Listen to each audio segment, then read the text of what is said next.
ಈ ಕಾರ್ಯಕ್ರಮದ ರೂವಾರಿಗಳು ತುಮಕೂರು ಜಿಲ್ಲಾ ಉಸ್ತುವಾರಿ ಸಚಿವರು ಆದಂತ ಡಾಕ್ಟರ್ ಜಿ ಪರಮೇಶ್ವರ್ ಅವರೇ, ನಗರಾಭಿವೃದ್ಧಿ ಸಚಿವರಾದಂತ ಶ್ರೀ ಬೈರ್ತಿ ಸುರೇಶ್ ಅವರೇ,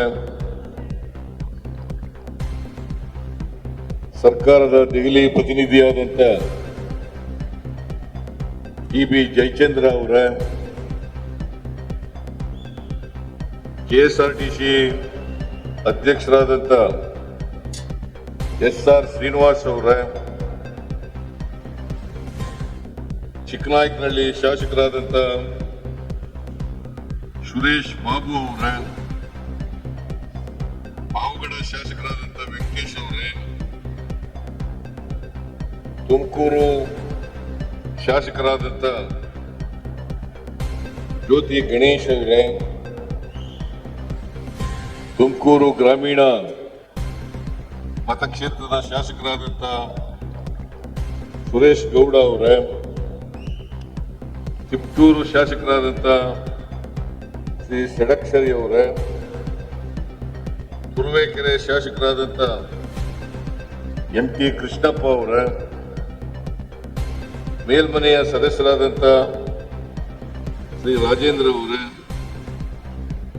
ಚಿದಾನಂದ ಅವರೇ, ಟಿ. ಶ್ರೀನಿವಾಸ್ ಅವರೇ, ಮಾಜಿ ಮೇಲ್ಮನೆಯ ಸದಸ್ಯರಾದಂತ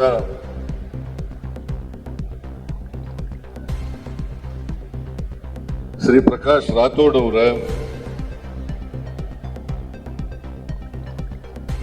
ವೇದಿಕೆ ಮೇಲಿರ್ತಕ್ಕಂಥ ಎಲ್ಲ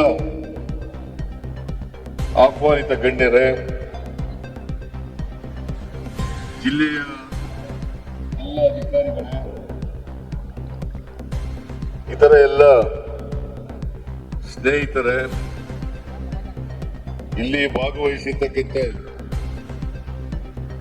ಆತ್ಮೀಯ ಬಂಧುಗಳೇ, ತಾಯಂದಿರೇ, ಮಾಧ್ಯಮದ ಗೆಳೆಯರು, ಸಮಯ ಸಾಕಷ್ಟು ಆಗಿದೆ, 2:30 ಗಂಟೆ ಊಟ ಸಮಯ ಕೂಡ. ಈಗಾಗಲೇ ಬಹಳಷ್ಟು ಜನರು ಖಾಲಿ ಮಾಡಿದ್ದಾರೆ. ಹಾಗಾಗಿ ನಾನು ಹೆಚ್ಚು ಮಾತನಾಡಲಿಕ್ಕೆ ಹೋಗಲ್ಲ. ಇನ್ನು ಒಂದು 20 ನಿಮಿಷ ನೀವೆಲ್ಲರೂ ಕೂಡ ಈ ಕಾರ್ಯಕ್ರಮದಲ್ಲಿ ಇರಬೇಕು ಅಂತೇಳಿ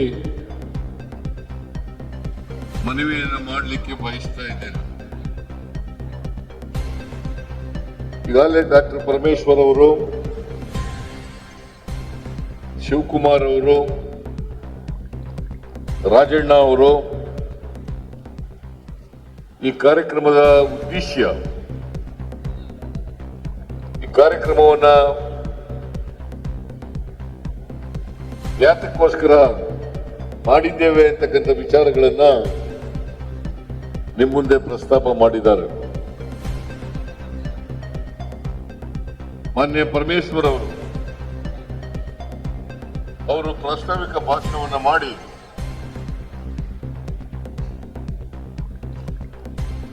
ಈ ಕಾರ್ಯಕ್ರಮಗಳ ಉದ್ಘಾಟನೆ, ಶಂಕುಸ್ಥಾಪನೆ ಮತ್ತು ಫಲಾನುಭವಿಗಳಿಗೆ ಸೌಲಭ್ಯಗಳ ವಿತರಣೆಯ ಬಗ್ಗೆ ಬಹಳ ವಿಸ್ತಾರವಾಗಿ ಮಾತನಾಡಿದ್ದಾರೆ. ನಾನು ಮತ್ತೆ ಅವುಗಳನ್ನ ಪುನರುಚ್ಚಾರ ಮಾಡಲಿಕ್ಕೆ ಬಯಸಲ್ಲ ಅಂತಕ್ಕಂಥ ಮಾತುಗಳನ್ನ ಹೇಳಲಿಕ್ಕೆ ಬಯಸ್ತಾ ಇದ್ದೇನೆ. ನಾನು ಜನವರಿದಲ್ಲಿ ಬಂದಿದ್ದೆ, ಸುಮಾರು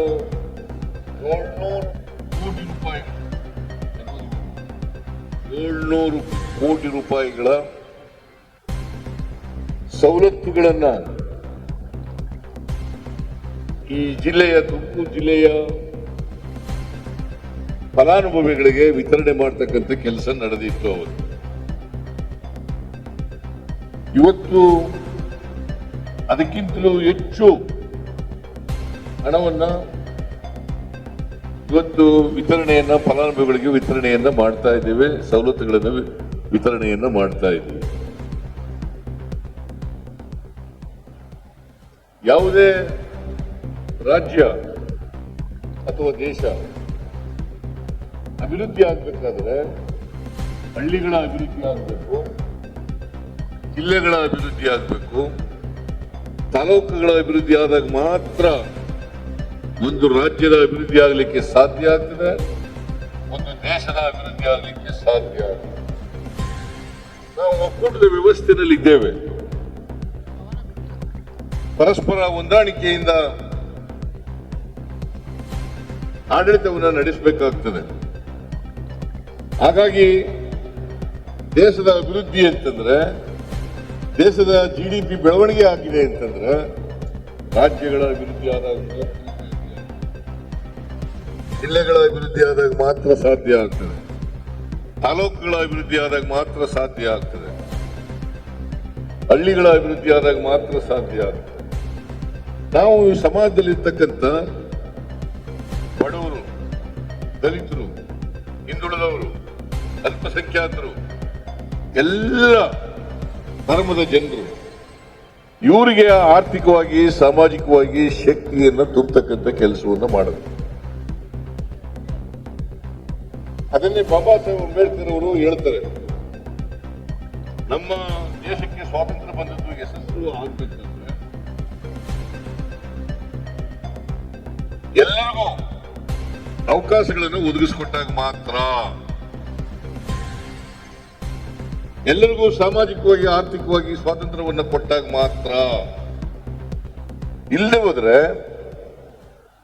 ದೇಶಕ್ಕೆ ಬರೀ ಸ್ವಾತಂತ್ರ್ಯ ಬಂದದ್ರಿಂದ ಜನಜೀವನ ಬೆಳವಣಿಗೆ ಆಗಲಿಕ್ಕೆ ಕಷ್ಟ ಆಗ್ತದೆ, ಎಲ್ಲ ಜನರು ಕೂಡ ಮುಖ್ಯವಾಹಿನಿಗೆ ಬರಲಿಕ್ಕೆ ಕಷ್ಟ ಆಗ್ತದೆ. ಇದಕ್ಕೋಸ್ಕರ ನಾವು ಅನೇಕ ಕಾರ್ಯಕ್ರಮಗಳನ್ನು ಅಧಿಕಾರದಲ್ಲಿರುವಾಗ ಜನರಿಗೆ, ಬಡವರಿಗೆ ತಲುಪಿಸ್ತಕ್ಕಂಥ ಕೆಲಸವನ್ನು ಮಾಡ್ತಾ ಇದ್ದೇವೆ. ನಾವು ಇದನ್ನು ಮಾಡುವಾಗ ಯಾವುದೇ ಧರ್ಮವನ್ನು ನೋಡಲ್ಲ, ಯಾವುದೇ ಜಾತಿಯನ್ನ ನೋಡಲ್ಲ, ಯಾವುದೇ ಭಾಷೆಯನ್ನ ನೋಡ್ಲಿಕ್ಕೆ ಹೋಗಲ್ಲ, ಯಾವುದೇ ಪಕ್ಷವನ್ನ ನೋಡ್ಲಿಕ್ಕೆ ಹೋಗಿಲ್ಲ. ಎಲ್ಲ ಪಕ್ಷದವರು ಈಗ ನಾವು ಮಾಡ್ತಕ್ಕಂಥ ಗ್ಯಾರಂಟಿ ಯೋಜನೆಗಳಿದಾವಲ್ಲ, ಆ ಗ್ಯಾರಂಟಿ ಯೋಜನೆಗಳು, ಈಗ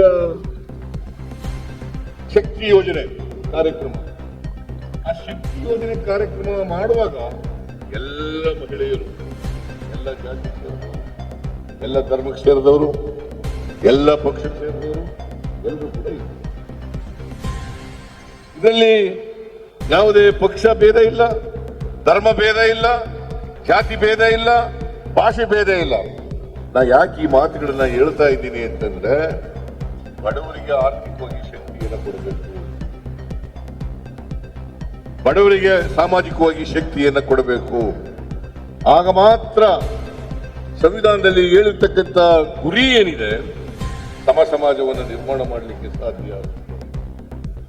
ಇಲ್ಲದೆ ಹೋದ್ರೆ ಸಮ ಸಮಾಜವನ್ನು ನಿರ್ಮಾಣ ಮಾಡಲಿಕ್ಕೆ ಸಾಧ್ಯ ಆಗಲ್ಲ.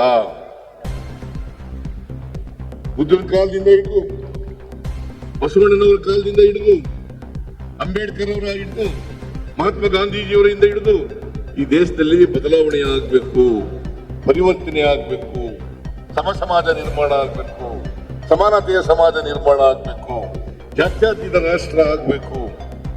ಇದನ್ನು ಮಾಡ್ತಕ್ಕಂಥದ್ದು ನಮ್ಮ ಗುರಿ ಅಂತಕ್ಕಂಥದನ್ನ ಇವತ್ತು ನಾನು ಹೇಳಲಿಕ್ಕೆ ಬಯಸ್ತೇನೆ. ಬಹಳ ಜನ ನಮ್ಮ ಮೇಲೆ ಟೀಕೆ ಮಾಡ್ತಾರೆ. ಗ್ಯಾರಂಟಿ ಯೋಜನೆಗಳನ್ನು ಜಾರಿ ಕೊಟ್ಟ ಮೇಲೆ,